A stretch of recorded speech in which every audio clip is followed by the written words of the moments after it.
該晒你。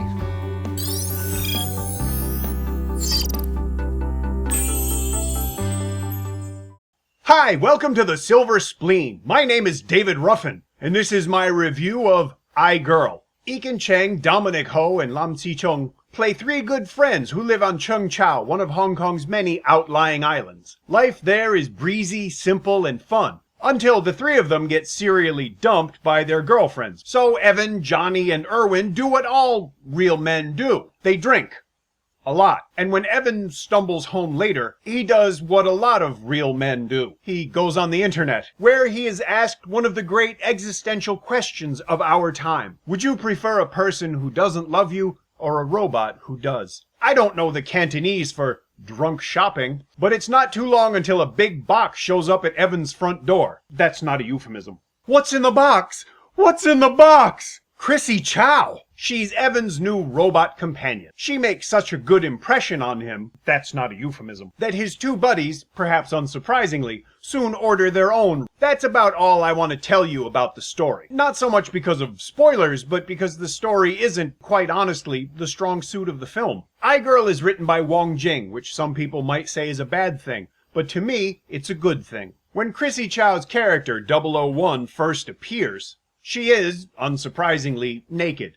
Not visibly naked, damn it, but you know what I mean. It's not hard to imagine that the clothing she somehow has in the next shot, it may have been some things that Gina Ho's character left behind at Evan's flat. But then, when Connie Man shows up at Dominic's in a very snug red dress, we're given no clue as to where she got it. Well, either Johnny maybe likes to do a little cross-dressing, not that there's anything wrong with that, or it's a Wong Jing movie. When the movie makes a completely weird left turn at the third act that's implausible and illogical and totally changes the tone of the film, but makes a good excuse for lots of CGI, remember, it's a Wong Jing movie. Who knew that there was a gigantic dance club on Cheung Chau that looks suspiciously like the inside of a film studio? What are the chances that some weird white professor type makes love robots on Cheung Chau, a very small island, which is not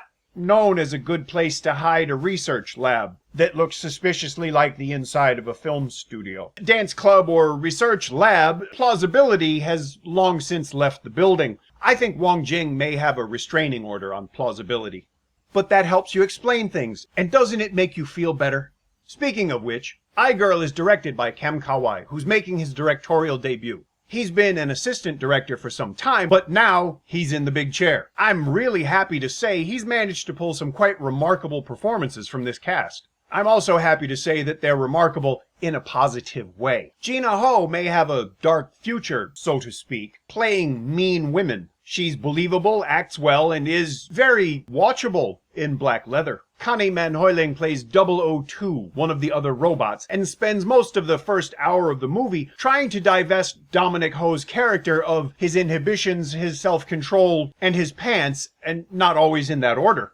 I was very impressed by her performance because she never let up. She never came off as cheap or slutty. That don't make you a bad person. But she was very, very sexy in the best kind of category 2A wink wink nudge nudge sort of way. Joyce Cheng provides the comic relief as 003, a robot matched to Lam Si-chung's Erwin, both figuratively and literally.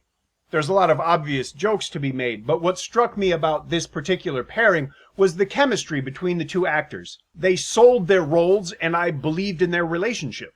Chrissie Chau and Ekin Cheng are also really believable in their relationship on screen. Chrissie Chau continues to grow as an actress and gives us what may actually be her best performance yet. Her comic timing is really good in this movie, and the way she smiles at Ekin Cheng, you can believe that she means it. I really, really enjoyed the first hour of iGirl because it was surprising and funny and almost touching. And I realize I'm me saying that.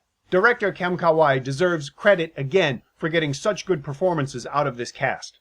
But then, iGirl gets weird. It all starts with what might indelicately be called a bitch brunch. I won't spoil it, but it leads to CGI, fights, and a weird homage to Men in Black. But like I said, it's a Wong Jing movie, so it kind of had to go there. I can't say exactly why, but I'm not his target audience, am I? The people who are his audience probably will really appreciate it. The ending is slightly abrupt, but it's also kind of sweet, and it reestablishes the mood of the first two-thirds of the film. I wish iGirl had stayed on that initial path, because it was actually interesting to watch these relationships developing. That massive change in tone is kind of jarring, but overall iGirl was still, for me, a lot of fun. And if I say that it was a pleasant surprise, what I mean is, it was even better than I expected in a lot of ways that I didn't expect. If you want to watch iGirl, go watch it in a cinema. It looks pretty good on a big screen, and besides, that's the way you're supposed to watch movies. If you don't get to watch it in a cinema, wait till you can rent it or buy it. Don't steal this movie. When iGirl gets released to home video, I'll update the description with a link where you could buy a copy of the Blu-ray or DVD. If you enjoyed my review, please tell me. If you didn't enjoy it, tell me. If you enjoy the channel, please subscribe because I can always use more subscribers. Thanks for watching, and I'll see you again soon.